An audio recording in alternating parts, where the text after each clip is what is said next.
Hello दोस्तों, नमस्कार। मैं फिर से अपर्णा जीएस क्लासेज में आपका स्वागत करता हूं। दोस्तों, फिर से हमने एनसीईआरटी की जो सबसे कठिन स्तर के प्रश्न हैं उनका संग्रह किया है। तो चलते हैं दोस्तों, हम देखते हैं पहला प्रश्न। निम्न में से किसने कहा था अच्छा शासन स्वशासन का स्थानापन्न नहीं है? तो इसमें ऑप्शन नंबर फर्स्ट है Lokmanya Tilak, option number second Swami Vivekananda, और ऑप्शन नंबर सी है स्वामी दयानंद, और ऑप्शन नंबर 4 है रविंद्रनाथ टैगोर। तो इसमें देखते हैं दोस्तों कि इसका जो सही आंसर होगा, इसका आंसर होगा सी, स्वामी दयानंद सरस्वती। तो स्वामी दयानंद सरस्वती के बारे में तो थोड़ी सी विस्तृत जानकारी ले लेते हैं। इन्होंने अपनी पुस्तक लिखी थी सत्यार्थ प्रकाश।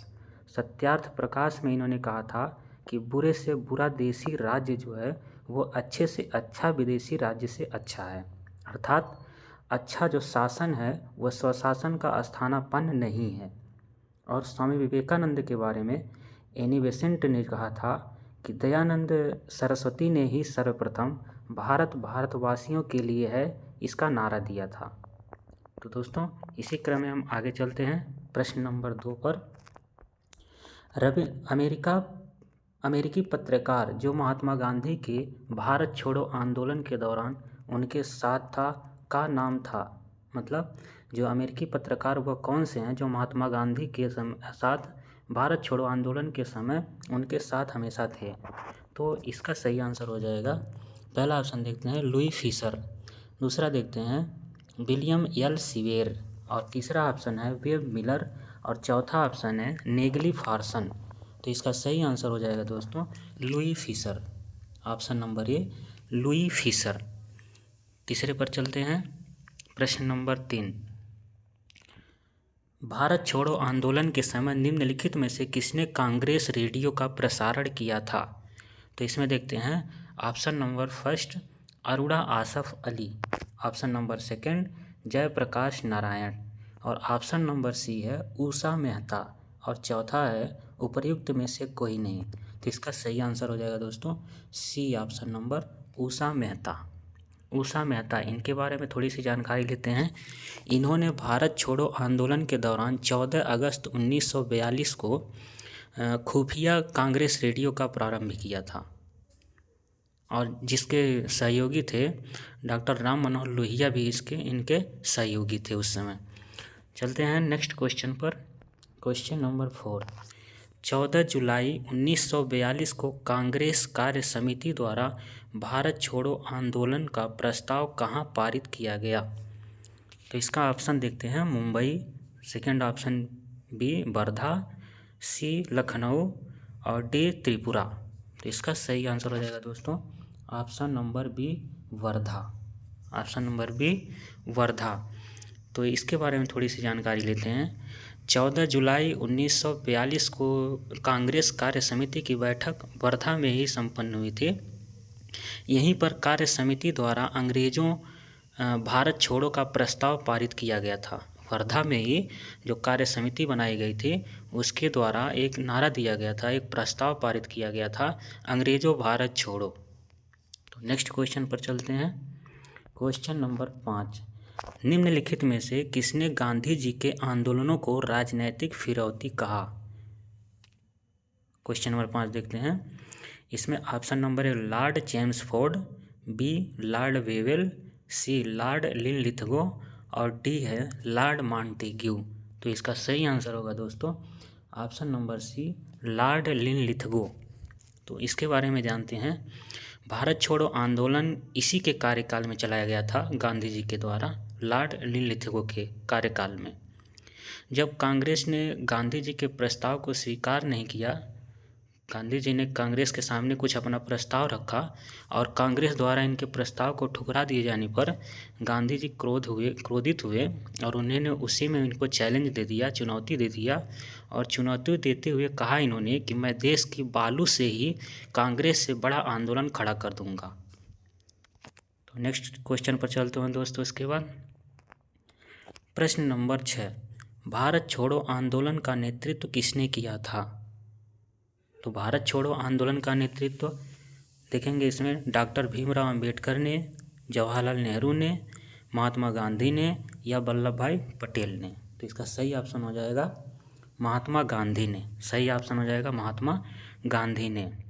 तो क्वेश्चन नंबर 6 के बारे में थोड़ी सी व्याख्या देखते हैं। 8 अगस्त 1942 को गांधी जी के नेतृत्व में भारत छोड़ो आंदोलन प्रारंभ किया गया था। और प्रश्न ये भी उठता है कि भारत छोड़ो आंदोलन का नारा किसने दिया था? तो भारत छोड़ो आंदोलन का नारा यूसुफ मेहर अली ने दिया था।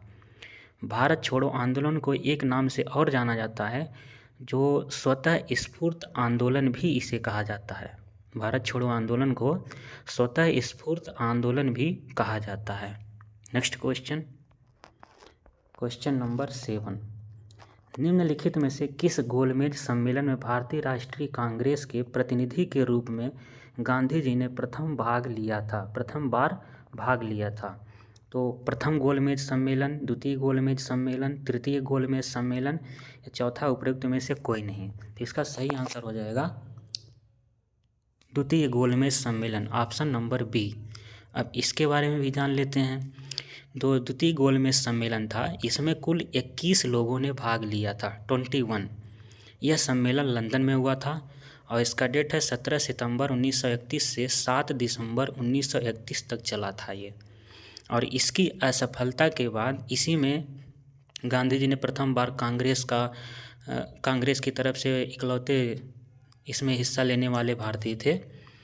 तो इसके बाद द्वितीय गोलमेज सम्मेलन में जब गांधी जी को असफलता मिली तो गांधी जी ने क्या कहा, मैं खाली हाथ जरूर लौटा हूँ, परंतु मैंने अपने देश की इज्जत को बट्टा नहीं लगने दिया। द्वितीय गोलमेज सम्मेलन में भाग लेने हेतु गांधी जी SS राजपूताना जहाज से लंदन गए थे और ये गांधी जी कांग्रेस के एकमात्र प्रतिनिधि के रूप में हिस्सा लिया था। नेक्स्ट क्वेश्चन, प्रश्न नंबर 8, आचार्य विनोबा भावे किस आंदोलन ने भाग लेने के लिए पहली बार गिरफ्तार हुए थे? किस आंदोलन में भाग लेने के लिए पहली बार गिरफ्तार हुए थे? तो इसका हो जाएगा बारदौली आंदोलन नहीं, चंपारण सत्याग्रह, सविनय अवज्ञा आंदोलन, असहयोग आंदोलन। तो इसका सही आंसर हो जाएगा ऑप्शन नंबर सी, सविनय अवज्ञा आंदोलन। सविनय अवज्ञा आंदोलन में ही आचार्य विनोबा भावे पहली बार गिरफ्तार हुए थे 1930 में। नेक्स्ट क्वेश्चन पर चलते हैं। प्रश्न नंबर 9, नमक सत्याग्रह के समय गांधी जी के गिरफ्तार हो जाने के पश्चात आंदोलन के नेता के रूप में उनका स्थान किसने लिया था? इसका सही आंसर हो जाएगा अब्बास तैयब जी। ऑप्शन नंबर 1 है अब्बास तैयब जी। तो इनके बारे में भी जान लेते हैं। जो अब्बास तैयब जी हैं, इन्हें गुजरात का ग्रैंड ओल्ड मैन भी कहा जाता है। नमक सत्याग्रह में गांधी जी की गिरफ्तारी जो हुई थी वो सोलापुर में हुई थी। नेक्स्ट क्वेश्चन दोस्तों, जिया तरंग आंदोलन कहाँ प्रारंभ हुआ था? जिया तरंग आंदोलन, दरअसल इसमें दो ऑप्शन आपको मिलते हैं, नागालैंड और मणिपुर। तो इसमें दोस्तों इसका सही आंसर होगा मणिपुर। जो मणिपुर और नागालैंड हिल्स जो है, नागालैंड की पहाड़ी जो नागा पहाड़ी है उसके और मणिपुर के एकदम थोड़ा सा बीच में बॉर्डर पे ही हुआ था। तो कई तत्व तो आपको मिलेंगे कि नागालैंड में भी। तो इसका सही आंसर होगा मणिपुर। सही आंसर होगा इसका मणिपुर। जिया तरंग आंदोलन मणिपुर में प्रारंभ हुआ था। और जो ये मणिपुर में इस आंदोलन के नेता थे वो यदुनांग थे। जो इस आंदोलन का नेतृत्व कर रहे थे उनका नाम यदुनांग था। और यदुनांग को जब फांसी हुई थी 29 अगस्त 1931 में, तो उसके बाद इस आंदोलन का नेतृत्व उनकी चचेरी बहन गैडिनेल्यू ने किया था। गैडिनेल्यू, और गैडिनेल्यू को हुई इस आंदोलन के बाद जवाहरलाल नेहरू ने रानी की उपाधि दिया था। नेक्स्ट प्रश्न पर चलते हैं। प्रश्न नंबर 11, निम्नलिखित में से किस सत्याग्रह आंदोलन में गांधी जी ने प्रत्यक्ष रूप से भाग नहीं लिया? तो राजकोट में उन्होंने प्रत्यक्ष रूप से भाग लिया था, खेड़ा सत्याग्रह में भी लिया था और असहयोग आंदोलन में भी इन्होंने प्रत्यक्ष रूप से भाग लिया था। लेकिन ऑप्शन सी नंबर हमारा जो है वायकोम सत्याग्रह। वायकोम सत्याग्रह में इन्होंने प्रत्यक्ष रूप से भाग नहीं लिया था। अब ये वायकोम सत्याग्रह कहाँ हुआ था? तो केरल में त्रावणकोर में हुआ था। जो केरल के एक जगह है त्रावणकोर में हुआ था। और यह वायकोम सत्याग्रह क्यों हुआ था? यह निम्न जातियों के जो मंदिर में प्रवेश करते थे एवं जो मंदिर के पास में ही एक सड़क बना था, उन सड़कों का उपयोग भी निम्न जाति के लोग करते थे, इसकी वजह से ये हुआ था वायकोम सत्याग्रह केरल में। नेक्स्ट प्रश्न पर चलते हैं। क्वेश्चन नंबर 12, निम्नलिखित सत्याग्रहों में से किसका नेतृत्व महात्मा गांधी ने नहीं किया था? तो इसका देखेंगे भारत छोड़ो आंदोलन का किया था।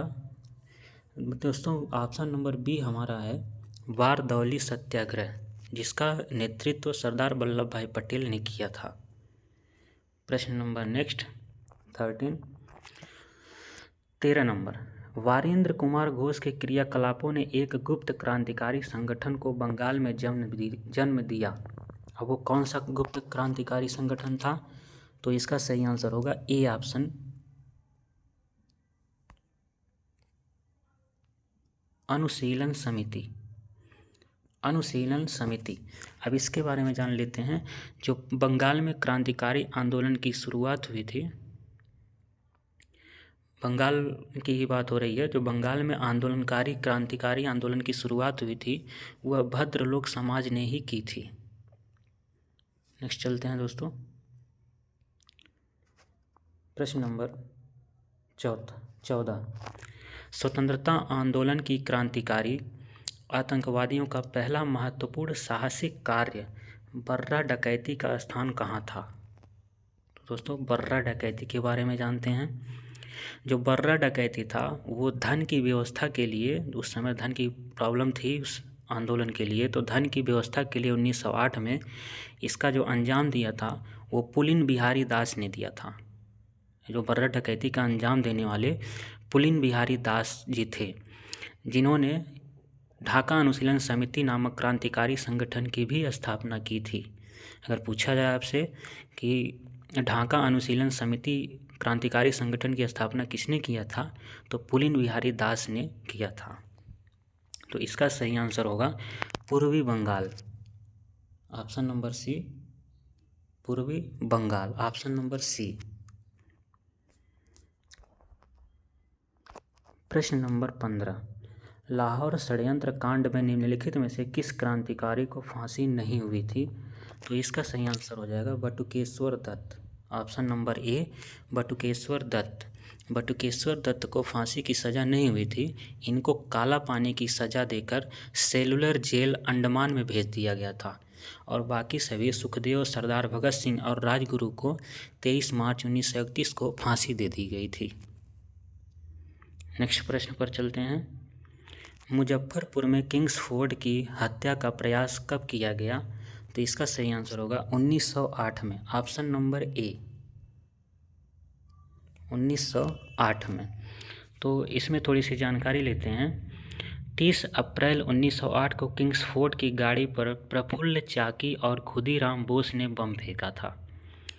प्रफुल्ल चाकी पकड़े जाने की डर से आत्महत्या कर लिए और खुदीराम बोस को 11 मई 1908 को 19 वर्ष की आयु में ही फांसी दे दी गई, जो अब तक के सबसे कम उम्र में शहीद होने वाले क्रांतिकारी हैं खुदीराम बोस। अगर पूछा जाए कि सबसे कम उम्र में किसको फांसी दी गई थी, तो खुदीराम बोस को 19 वर्ष की अवस्था में दे दिया गया था, जो दिनांक 11 मई 1908 इसमें वर्णित है। नेक्स्ट क्वेश्चन पर चलते हैं। युगांतर पार्टी का नेतृत्व किसने किया था? तो युगांतर पार्टी का नेतृत्व जतीन्द्र नाथ मुखर्जी ने किया था। जतीन्द्र नाथ मुखर्जी, इन्हें बाघा जतीन के नाम से भी जाना जाता है, और इन्होंने गदर पार्टी की भी सदस्यता ली थी। ये 9 सितंबर 1915 को बालासोर में वीरगति को प्राप्त हो गए थे। तो इसका सही आंसर होगा जतीन्द्र नाथ मुखर्जी।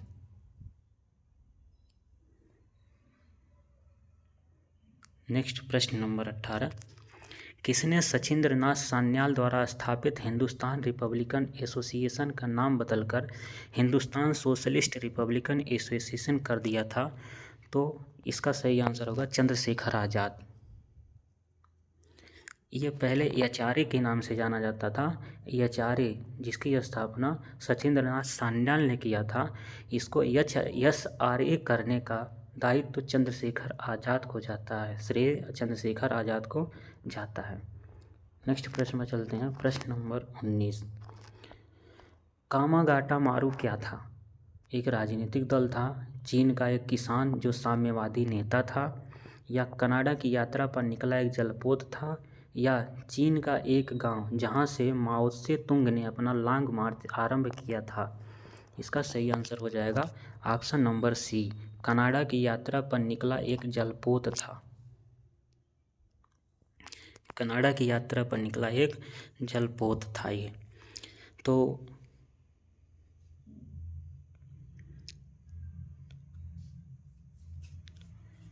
1913 में कनाडा सर्वोच्च न्यायालय ने एक निर्णय के अंतर्गत ऐसे 35 भारतीयों को कनाडा आने की अनुमति प्रदान कर दी जो सीधे भारत से न आए हों। नेक्स्ट क्वेश्चन पर चलते हैं। प्रश्न नंबर 20 पर, क्रांतिकारियों के एक गुप्त संगठन अभिनव भारत का गठन किसने किया था? तो अभिनव भारत का गठन किसने किया था? इसमें देखेंगे खुदीराम बोस ने, वी.डी. सावरकर ने, प्रफुल्ल चाकी ने, या भगत सिंह ने? तो इसका सही आंसर होगा वी.डी. सावरकर ने। वी.डी. सावरकर ने। इनके द्वारा जो स्थापित 1902 में, ये पहले अभिनव भारत के नाम से नहीं जाना जाता था। ये जो इन्होंने गठन किया था इसका 1902 में, वो मित्र मेला के नाम से इसका गठन किया था, जो वर्ष 1904 ईस्वी में यह गुप्त संगठन अभिनव भारत में परिवर्तित हो गया। और वी.डी. सावरकर के ऊपर लाहौर षड्यंत्र का मुकदमा भी चलाया गया था। नेक्स्ट प्रश्न पर चलते हैं। गांधी इरविन समझौता मुख्य रूप से किस कारण हुआ? तो गांधी इरविन समझौता मुख्य रूप से ऑप्शन नंबर ए देखते हैं, गोलमेज सम्मेलन में कांग्रेस की भागीदारी सहज करने के लिए, सविनय अवज्ञा आंदोलन समाप्त करने के लिए, गांधी जी द्वारा किया गया आमरण अनशन तोड़ने के लिए, या नमक पर कर समाप्त करने के लिए? तो इसका सही आंसर हो जाएगा ऑप्शन नंबर ए,